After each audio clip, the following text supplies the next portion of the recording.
Whatever you do, don't say testing.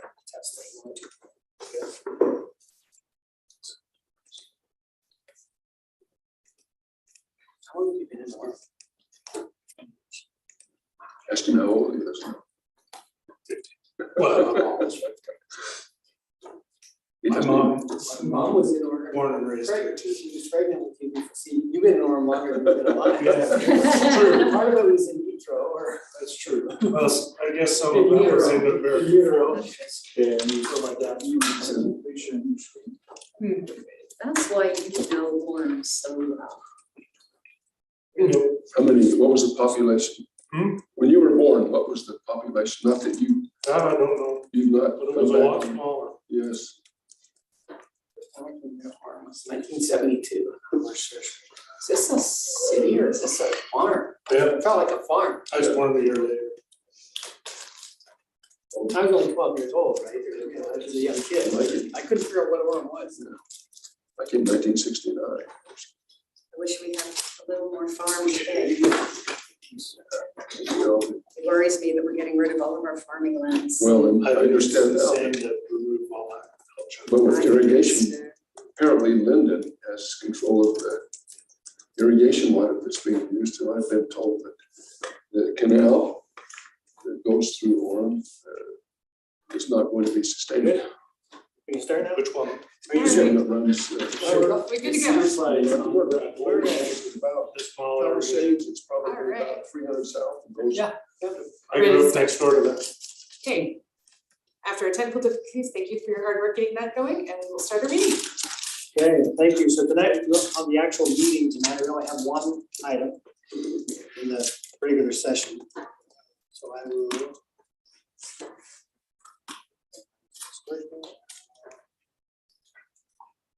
There we go. So basically, it's a vacation of an existing subdivision lot, creating a two-lot subdivision where one was created previously. This individual here, you can see there's 3 homes. On this, there's a deep lot coming back, that's a deep lot there. Before this gentleman passed away, he actually bought this lot, bought this 10 feet of property. This now is being sold as part of the family estate type thing, so they're basically subdividing, creating 2 lots. This will be now a new lot, incorporating this 10 feet, and this will be a remaining lot. So this lot represents that additional 10 feet, this lot represents the remainder of the property, which may or may not come back later to subdivide into some other And the configuration. access is a road that runs between the, The road is, yeah, Yeah. the road that comes back here to access those 2, this home accesses out here. They will be dedicating a portion of this street because they're paying obviously taxes for a street. Is that a city road or a private? This is a city road here, this is private. That's 1200 north. So public road, private drives, it's 2-lot subdivision, just to correct that. So when this develops, this gentleman, there would be no question that he owns that property as part of his lot. He does own a fee title, he's just incorporated into the lot. This is the, looking down the private drive.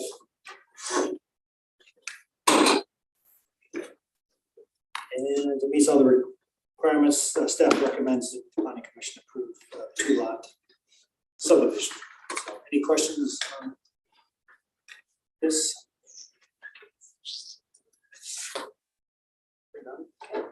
So just the second lot is a vacant lot, correct? Or is there a house on it?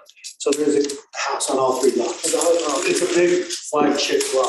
They've just taken a small little strip and added it to the big lot. Look at that, so the house is right here. That'll be all. Eventually that might come back. Based on the ordinance, they could have 1 more deep lot right here. 4 homes on the deep lot. So they could do some reconfiguration of that and create either 1 or a couple lots, or they could put a street back with a cul-de-sac. that is zoned currently R8, and It's R8. it complies with the change, everything's fine.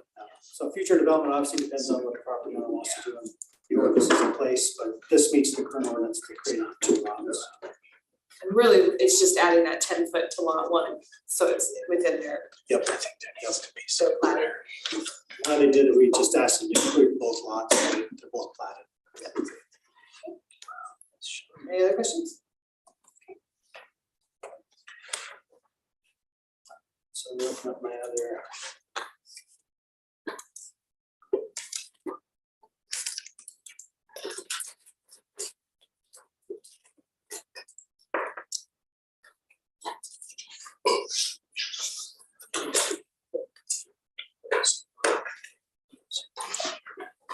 See this?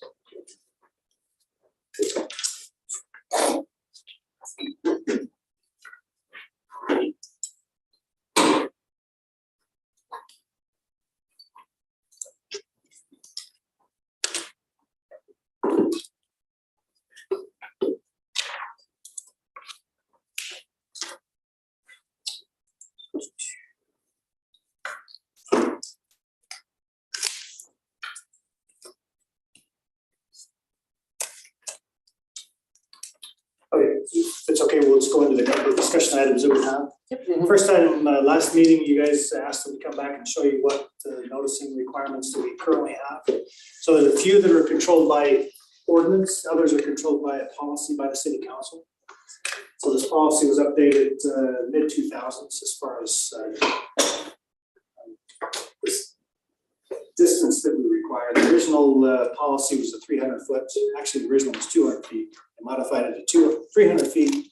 Now we're at 5 and 1,000, and I'll explain as we go through that. So these 11 items are what the city council by policy has asked us to notify neighbors. There's a couple that we've actually modified over the years. So the rezone that you can see is actually in code. Also the adjacent to commercial is also by ordinance. So not only is it policy, but it's also ordinance. They have to notify those a certain distance. So a general plan amendment requires by policy, if there's no high density housing or attached housing, so it could be a twin home development, could be, that requires 1,000 foot notice from whatever property is involved. So if it's a 10-acre piece, we're going to take that whole 10-acre piece and then within 1,000 feet of that perimeter of the property, notify all the property owners. And that's the same applicable with any neighborhood meeting that's required. So if it's simply just a single lot subdivision, then it's a 500 foot notice if a notice is required. So general plan is required, the rezone. So we're going to see a rezone next planning commission for the property on 920 North. There's a portion that's C2 and a portion that's C3. They're going to require, ask the city rezone it all to C2. So because there's no housing element to that, we've noticed everybody within 500 feet. So that's the requirement that we have for that. And that's actually by ordinance, backed up by city's policy. A conditional use, which we'll talk about a conditional use tonight, that's also 500 feet. And these are all by policy. Plat amendments. So if you have, like the one here, if it's actually connecting streets, there's also a caveat in the ordinance that if two farm pieces, let's say there's a stub street from one and they're subdividing some other, and there's another stub street on this side and they're actually physically connecting the street, then we would require the developer to notice all and hold a neighborhood meeting to show that those streets are actually being connected. So whenever we amend plats that have significant impact or potential impact to neighbors, we will notify neighbors. This one, for example, because it's only dealing with 2 lots, 2 owners, we did not notify 500 feet because it really didn't affect anybody around them. But when it has any effect to them, so a street's connecting, things like that, we will notify the neighbors so everybody's aware of that. Deep lot development, so if any subdivision contains a deep lot, we will notify within 500 feet. So that everybody at least knows that there's a home going to be built in the back of that property. When you say deep lot, how deep are we talking to be defined as a deep lot? Is there some sort of a criteria? So ordinance allows up to 4 deep lots on a piece of property that's big enough, right? So deep lot itself, if it's an RA zone, a lot that's behind the existing home has to have at least a 10,000 square foot lot. So it just depends on how large the property is. If there's no other way to develop it with a street configuration, if it's just landlocked, and the only way to access the available property is through, like we did in this one, where they have an access road and they put a couple of homes in behind. That's what we're considering deep lots. By ordinance, you can have up to 4, but it depends. If you have 2, you have a 20-foot access. If you have 4, you have a 26-foot access. The fire department does require turnarounds and different things. So it just depends on the configuration and how it's developed. But anytime we deal with deep lots, we will notice 500 feet within that surrounding. let's see, condominium conversions, so anytime someone's building an apartment building, converting it to condos or things like that, we will notify everybody about it as well. In addition, the condominium ordinance requires all the tenants of an office building, or if it's an apartment building going to condos, they have to notify all the tenants that it's being converted, and there's also a caveat that it allows them to be the first one to have an option to buy a unit if that's what they're going to do. If they're going to sell them, they have the option. Any non-residential uses proposed in a residential zone, so like a school or those that are permitted, but it's not a residential use, requires us to notify all the neighbors. So when an orchard or any of those do anything to their school, we require, we have them hold a neighborhood meeting. We notify them when they come in for a site plan, things like that. Any commercial next to residential. So let's say the one we dealt with last week. If the adjoining property was residential, then we would have noticed. But because it was commercial to commercial, we didn't. So that's, I guess, the question we want to discuss tonight. So it's codified in ordinance that anytime there's a commercial property, so all along State Street, there's a portion of commercial properties that actually butt onto residential on both sides. So whenever a property that has that width butts on the back side of residential, we do require them to hold not only neighbor meetings, but we also require them to notice, that distance. And then we also notice the distance for the meeting. So this is what this note is saying. So not only do they require a neighborhood meeting, but then we also take that same list that they've notified and notify them when the planning commission is meeting and when the city council is meeting. So we make them pay for their noticing, but we actually do it ourselves. So don't rely on them to send out notices. We send them out as well. So everybody within either a 500-foot radius or 1,000-foot radius is notified of any public hearing related to any of these 11. So isn't the property where the medical plant was located, isn't there some, I don't know where that stands right now in terms of resolution? I guess it's some sort of legal consideration, but was that, where did that fall within this? So that was a complicated issue. Okay.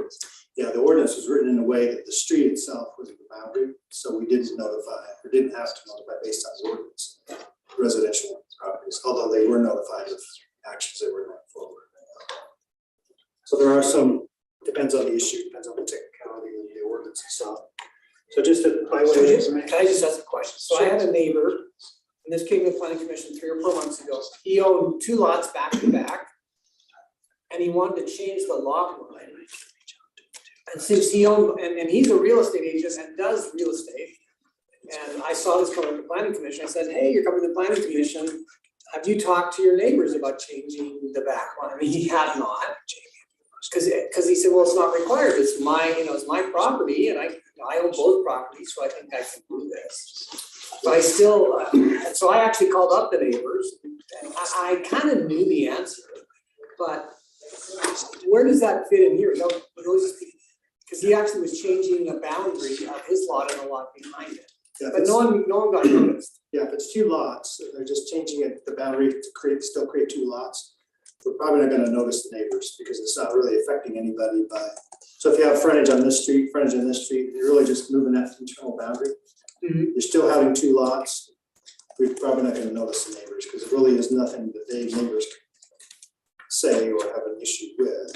Now, if there was a street that was connecting here and that was gonna go all the way through and connect, then we would require that. Or if it's a complicated subdivision, let's say they're doing 20 lots. I just wanted him to be a good neighbor and let him know. I was more having him do it out of courtesy, but I was surprised that there was no legal. But technically, by the way this policy is, we should be noticing everybody.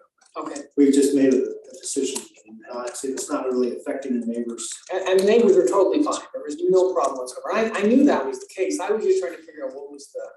We try to balance, not harassing, but noticing people when they really don't want to be noticed. We've had many calls over the years that say, why are you keep sending me notices? I don't want any, because it's pretty simple.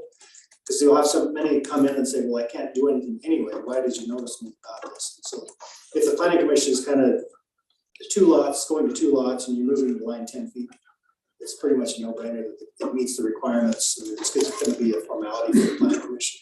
Now, if there's something, obviously there's a canal or something, and they bring up, hey, need to think about this, then that's an issue that I would want to notice. Other people's.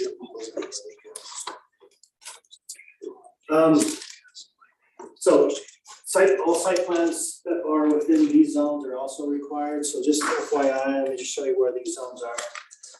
So the target, for example, when that was created, the Harmons, was what PD4, PD5, which is the big box retail that we have on University Parkway, that's PD5. PD21 is the Wolverine Crossing, the golf course, and then the sports park.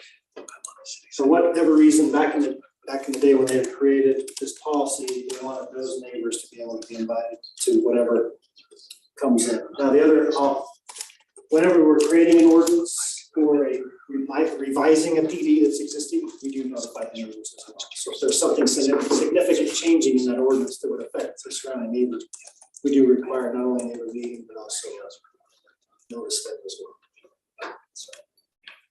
So the only thing we don't do that's listed in this policy is notice internal commercial when it's adjacent to the commercial. We don't require them to notice that. So. Can we change that?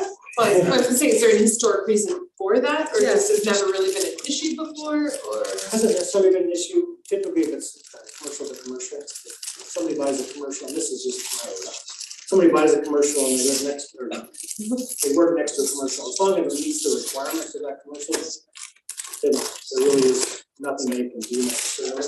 Now, if it's like a car wash next to another use, then it would make sense probably in that instance to notice the neighbors and say, hey, just FYI, there might be a discussion issue coming out, and you might want to be notified of that. So depends on the case by case issue, but I don't think there's any reason why the city or department couldn't notice if we can foresee that there's an issue, car washes, fast food places, things like that, we can notify neighbors and let them know that that's Like, I know, by policy.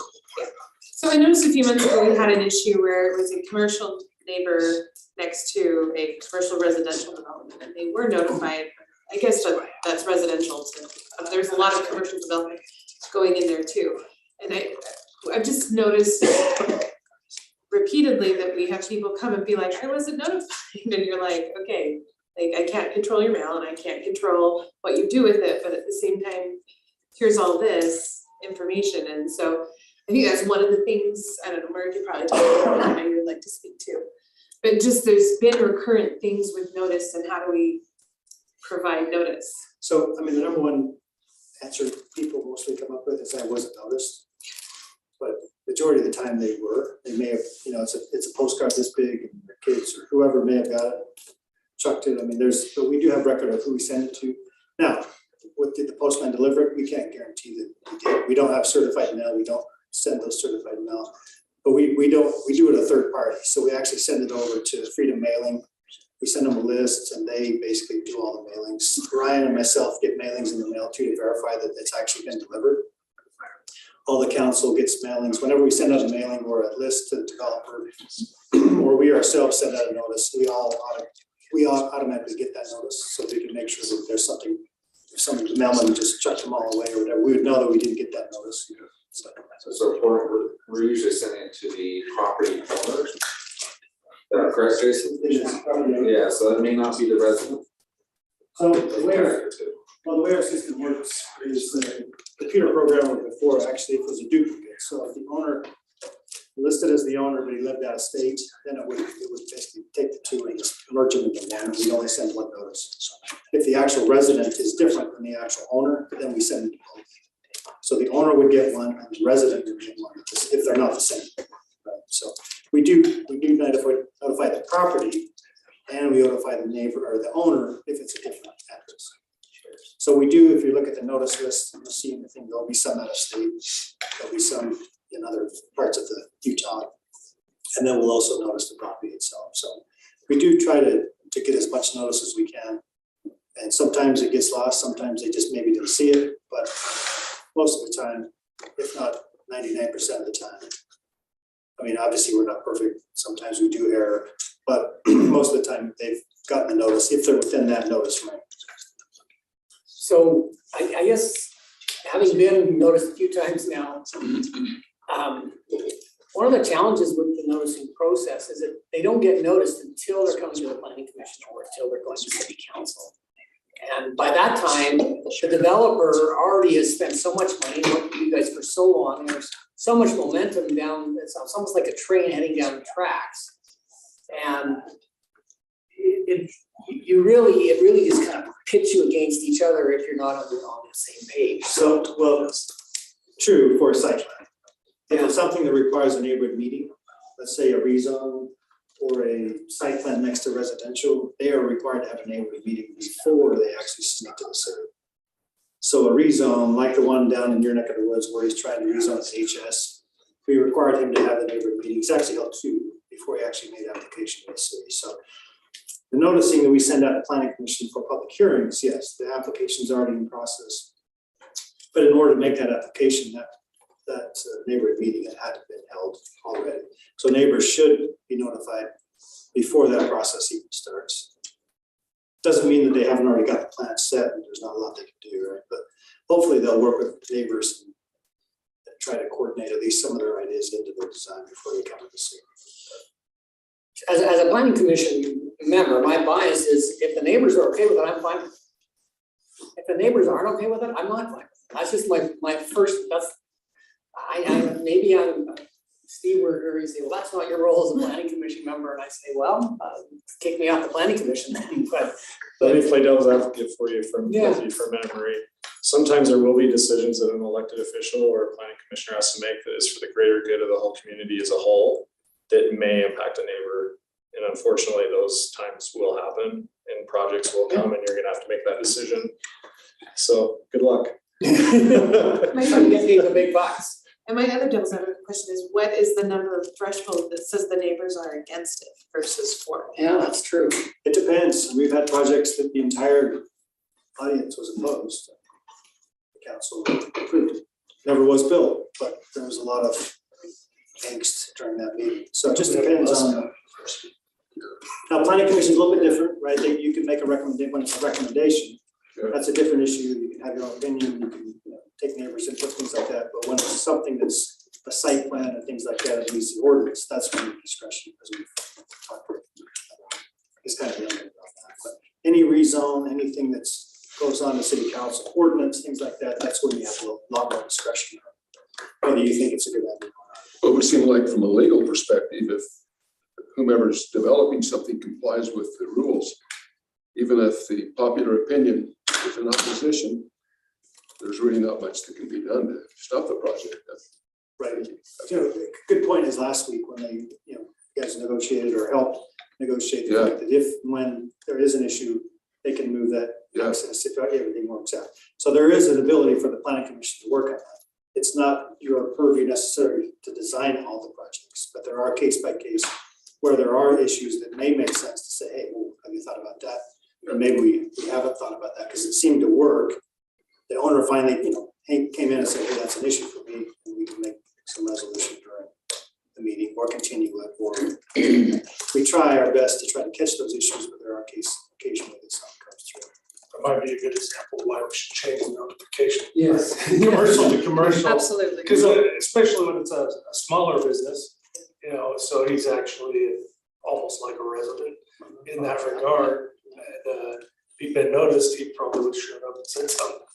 So this is like I said, city council policy. So Steve, question to you, do we need to change the city council policy, or is this something we can do as a division or department that just notice property owners surrounding a commercial development? If by policy we don't do it, but can we just? You could just start doing it. By policy. Yeah. Our department. But what happens if he leaves? I'd like it to be in the ordinance that you have to You notify could do it either commercial. way, yeah, you could do it by ordinance, or you could do it just by informal policy. So we only have 2 that are in ordinance, the other ones are codified by policy through city council, so we could modify the policy. Take that policy back to council and add number 12 to say notify property, property surrounding a project which is commercial development, something like that. So we've talked about the card notification. I noticed like on our weekly, when we're introducing things, it has the list of other places that notification happens. And I know some of that's by state statute, isn't it, as well? excuse me, as well. But I mean, nobody reads the newspaper anymore, no one's like, Yeah, that's true. who knows what these websites are? One thought I have had in looking at some of the things other cities have done is, why could Orem, or why can't Orem, or could Orem consider making some changes to the website, so what's coming through the planning commission is easier to see for residents, to find what's happening in their neighborhood, to go and look and say, hey, it's here, it's more prominent than what it has been. So the notice, if you see on the backside, there's that QR code. Mhm. If you do that, send you to the link on our website that shows all the different information about those projects. So that's another way we have in recent, it's probably been a year and a half, maybe that 2 years maybe that we added that QR code. So it made it a little easier, instead of giving them a long URL to type this in forever, they can just click on that. But we can definitely do a planning commission page or something like that. I've seen some of the other cities and it's really useful, like. If you go to the, and Cheryl, correct me if I'm wrong, but if you go to the public meetings page, it lists all the meetings, you can go over there and download the agenda. You can also download the packet. Yeah.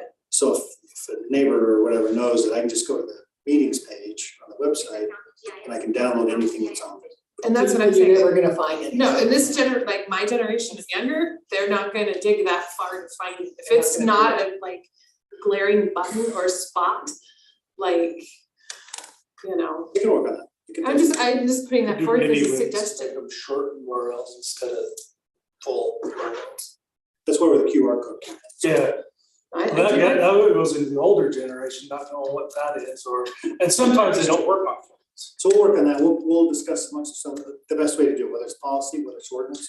We'll come back with another discussion. I have a resident of Salt Lake City, and some of the notifications you can kind of, it's how much do you want to be involved? Yeah. And you have to kind of opt into that. So I wouldn't get the notifications about planning commission and neighborhood council if I didn't say I want to know about that. So I think that's another thing is it's trying to say, hey, how much do residents want to participate? It's kind of the burden is a little bit on the residents to also take interest and say, I want to know about this ahead of time, kind of like Murray said, well, if we could try to threshold that a little bit and say, how can we try to balance pushing out information and also having residents say, I want to know about this. I think that's what I've noticed as well, as a resident of a bigger Salt Lake City, having access to notifications. Basically, I get an email every week from the planning division. Sure, I'm a planner, so I'm interested in anyways, but as a resident, I'm also interested. So I get those emails, but I wouldn't get those emails if I didn't say, yeah, I want to know what's going on. So it's another thing we could consider is. So a lot of that exists right now, there's the state public notice website. You can go in and subscribe email to any public board or commission. And I agree those things exist, but until I was on the planning commission, I didn't realize those exist. And I think there is an onus on the city to educate those who live there. Sure. And I think that there is some need for us to say, hey, if you're interested in this, you're having concerns, sign up here. And you're right, and you can do it down to neighborhood or quadrant Orem if you're, or whatever people want to do, and that's the whole backside longer discussions, but I'm just trying to say that I think having some more direct ability to see what development is and coming. I know in the past, there's been the development webpage, if you dig down to it, that says what's being developed, and I've used that a lot in the past, but I think, We'll look at making a little more prominent, user-friendly. There's a page on Orem where it's like, you just move to here's a checklist. One of those things could be opt in to receiving notices, opt into the city newsletter, opt into the city emails, so that then those are populated with this information as well. That's other things we could, I think. Yeah, just making it very prominent. Flowing People through, see, do. here's how you go down that rabbit hole. There's already email lists for the neighborhoods, there's already city emails, newsletters that are going out, so that's another low-hanging fruit thing that we can do. just putting forth some options. We can talk about this some more. We do need to talk about the other issue. Does anyone else have anything else they'd like to say about notice? So we'll bring something back for more discussion. Okay. A little more permanent kind of solution on how to go forward with that. Okay. So the other item is something else. I said thanks. Oh. So the other issue we have tonight, not issue, but item is 370 West, 500 North. It is a facility that was built back in the late seventies and early eighties as a rest home. I guess back then it was called rest home. It was morphed into some different types of similar uses. It was assisted living, it was assisted, what's a nursing, Skilled nursing. skilled nursing. So it's been many things over the last few decades, and right now it's vacant. So we have a buyer that has come in, that wants to make some modifications and do palliative care for children, so 18 and younger. Palliative care, you already know what that is, but if the child is either diagnosed with some lifelong disease or something, they need some type of breathing apparatus or something like that, could be terminal, could not be terminal. They want to have the ability for parents to come and learn how to do that stuff with their child when they get out of the hospital. It's also a facility that they want to have the ability to have a respite, so if a parent has other children, they could bring them here for a few days while the other family goes to Disneyland or whatever, and they would take care of their child for that week or whatever, and they would come back and pick them up. So it allows for multiple things. They want to have the ability potentially to have parents that maybe the child just gets out of the hospital, so they're going to stay here a couple of nights. So the parent will actually stay there, the child will be there as well. Nurses will be there to help them facilitate that overnight and different things. So it's going to be kind of a mix of uses, specifically designed for 18 and younger. Specifically, they will have some, what's the term, become daily use. So the ordinance is what outpatient, thank you. So outpatient uses as well, so if parents have, they have them at home, but they have a question, or the child needs some assistance during the day, they could bring them there, get that assistance, and then take them back home. That's also outlined in there as far as the number of children that could come, I think 5 at a time is what it is. A maximum of 12 residents are allowed at a time. Actually, Oh, so that's 12 parking stalls. Okay. well, yeah, it's actually, we say that the maximum number of residents would be whatever the conditional use permit that was previously granted allowed. In this case, it's 26 for this. But if it doesn't specify that. So it's a new one in between. Yeah. Gotcha. So they have to have at least the minimum parking stalls. They have, you can see there's, total count, like 16 or so. That's a minimum of 12 stalls, if I remember right. So this is a new ordinance that would be listed as a conditional use. So this not before you tonight, we just want to introduce this to you. We'll bring it back next time. We want to make sure that you guys have an opportunity to read it, have any questions, so that when we come next time, you'll not just be, hey, this is it, we want you to make a decision. Right? We're trying to get you a little bit more opportunity to read it. Let us know if you have questions. Steve is the one that drafted it. If you have any specific questions now, Steve can address those. I took a tour of it. I've been through this, this used to be a surgery recovery place, right, or something like that? It could have been. I mean, it's been multiple things. I did, 5 years ago, I remember visiting someone from my neighborhood who had surgery, and it was kind of, they sent them from the hospital here for a week, and then they were gonna go home. Skilled nursing is what that would be. That's what I recall going to. So it's been multiple things. It's, you know, it was originally approved as like a beehive. I think in the 80s it was a beehive home for. It's been multiple things. Right now that we have a buyer that wants to buy it and turn it into this. It's not permitted currently because of the types of uses they want to, you know, have all collectively in that whole thing. There's not one that's really for that particular thing. So we've actually written out specifically for this use.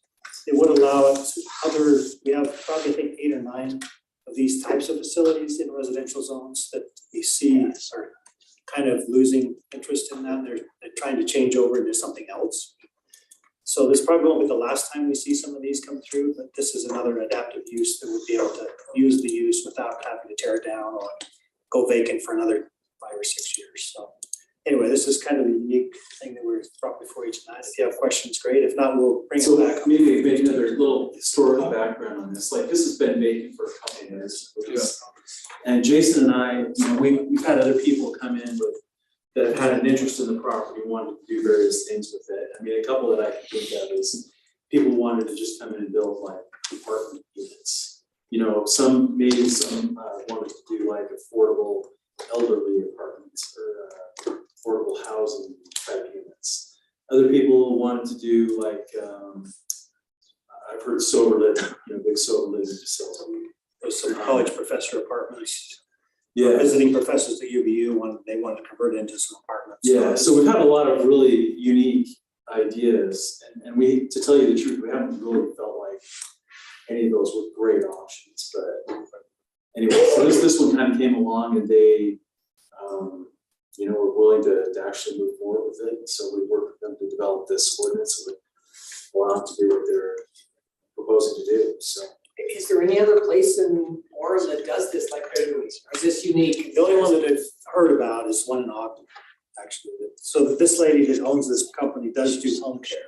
So she will go to your home and do it. There's no facility like this except in Northern Utah. There's one kind of like it by the old RC road, but it's not quite the same. It doesn't do same care for children that she's hoping to do. Because I talked to him for about You 40 minutes. went to the neighbor meetings. I did. I was the only person who went, including the neighbors. Wow. So I got a big tour and The neighbors are fine with it, and I'm fine. yeah, she walked me through the whole facility and told me what she was doing and what she wanted to do. It's pretty neat. I was impressed with what. So if I could just point out the fact that the neighbors here, that's a fourplex. Yeah. That's single family above there, but these are fourplexes and fourplexes here. So anything that's actually fronting the building would be a fourplex. The rest behind are single family homes, that's. I think there's a single family down the street.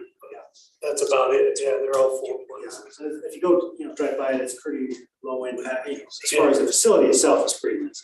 Yeah. I love the idea. I had a special needs child and that would have been phenomenal, absolutely phenomenal. It is quite a good use, actually. Hopefully, we can see some of these older buildings that we have in the cities, people coming and being creative, do some adaptive use. So would they do a lot of remodeling work to make this? So my understanding is they got a grant from the county, so it's either $1 million or $2 million. It was like $2 million, yeah. So the with that- building's in somewhat of a state Yeah, of I think disarray. they plan to do some extensive remodel. It's kind of a water problem. I think the roof is leaking. Yeah, I think I've been in it as well. It's pretty run down. Yeah, It's a number of years. yes, it's not a It's no, I thought it was white on the outside, though, but maybe I'm getting old, my hair's turning white, so maybe that's why I thought that. Everything's white. Yeah, At least you still have it. that's true. Well, where are you coming from with that comment? The fact that I'm. With the sheer lack, Joe, sheer lack. Anyway, that's all we have. Alright, then we'll adjourn to the other work meeting. So you went to the work session. What time is it? They sent us a letter. Yeah, no, I Was it? So you just had your own private. Yeah, we talked, we were waiting for people to show up after about 10 minutes. Just. We'll see. Can Sam bring one thing up? Yeah, sure. Is it really not? Guys, who would like to talk to us real quick? So I will be bringing to you guys the transportation master plan update. I think everyone here does have a copy of that. Does everyone have a hard copy, electronic copy? Okay, so I will be bringing it to the Public Works Advisory Commission. They'll be looking at it in 2 weeks on March 14th, and then I'll be bringing it to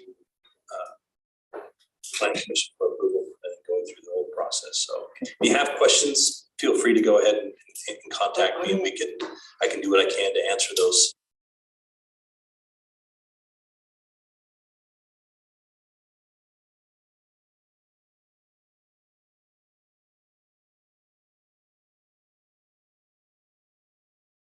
to ask, but I will wanna know kind of what's different. So some of the big things in speaking to a few of the council members, there are some projects that are gonna be classified as vision projects versus phase 1, 2, or 3, because our transportation master plan will also marry up to MAG's regional transportation master plan. Some of those right now specifically are the 8th East corridor that comes from, there's different segments of it, 8th East from 8th South to Center Street to 8th North, and then 8th North around 16th and then to State Street. The piece from 16th North that comes around then goes into 8th East down to 8th North, that will likely be a vision project. And then the piece from 8th North to Center Street would be a phase 2. The piece from 8th South to Center Street would be a phase 1. And the only reason why we're keeping those staggered that way and leaving the one on there as a vision project is, yes, to your point, we are looking at modifying the criteria that we use to quantify these projects, find out when they're needed, mainly being our level of service. We're going to be more accepting of a lower level of service, which means during peak hours, there's a little bit more delay. But keeping those projects there as a vision project, what that insulates us or allows us to do is if in the 30 years, 20 years, 40 years, there's an appetite, hey, we've been living with this, there's a lot of delay here, this peak hour is now peak hours, we need to look to modify that, widen that corridor. By maintaining that as an identified project, whether it's one of the phases or a vision project, it still allows us to go to MAG to pursue additional funding, federal funding, to go ahead and do those projects. 16th North, for example, from 12th West to State Street, it's likely going to be a $30 million project. That project, we couldn't fund ourselves on our city budget. We would have to likely go to the state or the feds to get that. So by having these projects identified in our transportation master plan makes them eligible to go to MAG and ask for that funding so that we can go ahead and either ask for all of it at once or have that funding happen over multiple funding cycles. But some of these major corridors we do want to keep in there, whether they're vision or further phases. So if we do decide at that point that we want to widen them, then we'll go ahead and do that. And some of the other things too, to your point, I think there was also the thought that for our city roads, we didn't want to go any wider than a 5-lane section. Mainly, the only one that's currently identified to go to a 7-lane is Center Street from State Street to I-15. We could leave that as a vision project as well. But I think ultimately we just didn't want to have that. We didn't want it because we see what State Street is. It's a 7-lane facility, and it essentially creates this dividing line in our city. And I wouldn't say it's necessarily terrible because it's our commercial growth, and we have a lot of sales tax from there, and we have a lot of benefit from that. But we may not want that through the middle of our residential neighborhoods. So I think that was kind of one of the other philosophies that was brought up in there. So those are generally what they are for this master plan update. And then likely, I would think in a year or two, we would go through this process, but be a little bit more in depth and also bring in transit plans as well as your active transportation, looking at your other corridors for bikes and peds and things like that. And how do we look at this? First look to see how are we liking our level of service? Are we liking that it's lower? Is it frustrating to go to these corridors because then people are going to other corridors, right? Because it's just like water, they decide to go to somewhere else. So yeah, it's kind of a fun thing.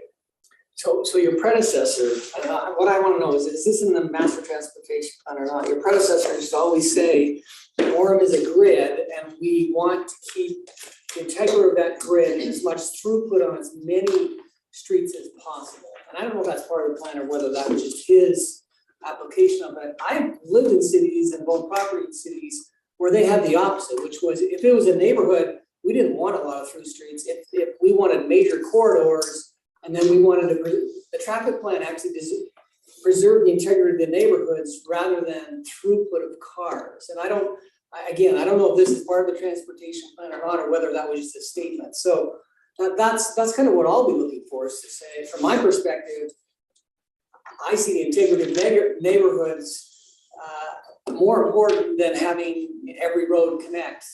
Right. If I could respond to Murray, Yeah, it kind of depends on what you define as a neighborhood. right. If you're talking about down in the Arizona area where you lived in Phoenix or in the suburbs there, those are all master planned, that your major roads were built. And then those internal squares are neighborhoods, and Correct. they don't have through roads. Correct. The same with North Las Vegas, same type of development. And in many communities. So it really depends on how that community was planned from the beginning and what you define in a neighborhood. So in Orem, where is the neighborhood? What defines a neighborhood? Is it between 4th North and 4th South? Is it between 4th West and Main Street? Is that a neighborhood? I don't know. I can't. That's something you have to think about on your own and decide where that connection makes sense and where it doesn't. And to be real clear, when I was a student at BYU, you could get in and through and in BYU 7 different ways, and now you've got 3 options and none of them connect. Correct. Right? Now it's a walkable campus. Now it's a walkable campus, and BYU is kind of separate from the rest of Provo. And I wonder if addressing kind of something, that situation around UU would be similar. That's, Yeah, right. And then to that point, I mean, I've had TAC members make sure that they mention, hey, do we always have to have cul-de-sacs? Because it's hard for active transportation to walk from one neighborhood to the other if I gotta go all the way around. Is there a way to connect?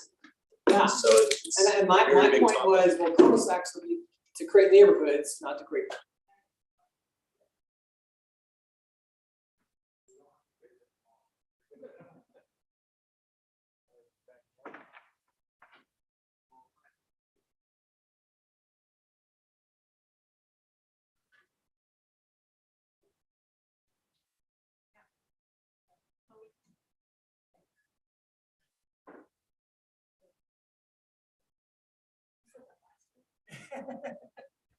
Okay. Please don't. Okay, I just cursed us, didn't I?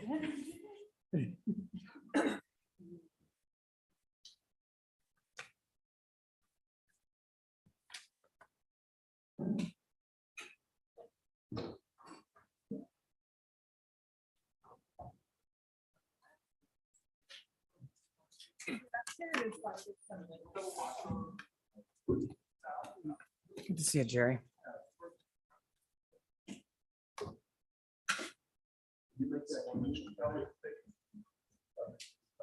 Jerry's in New Zealand. Why would anyone do that?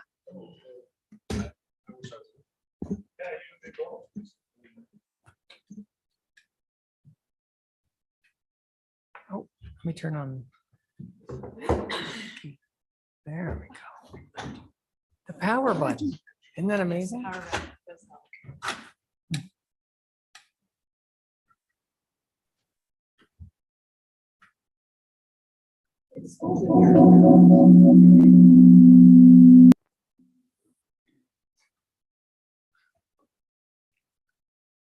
heard some Twilight Zone music a second ago.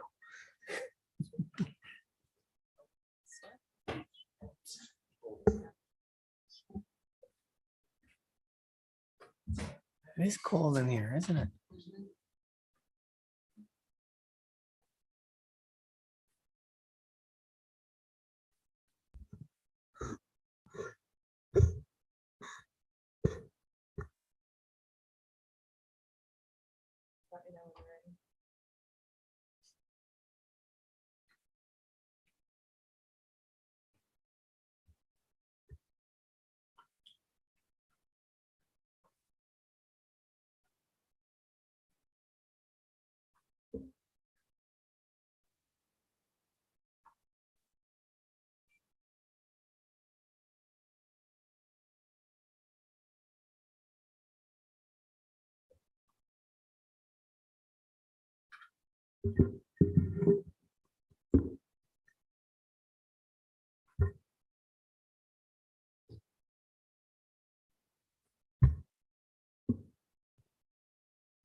Ta-da.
Yes.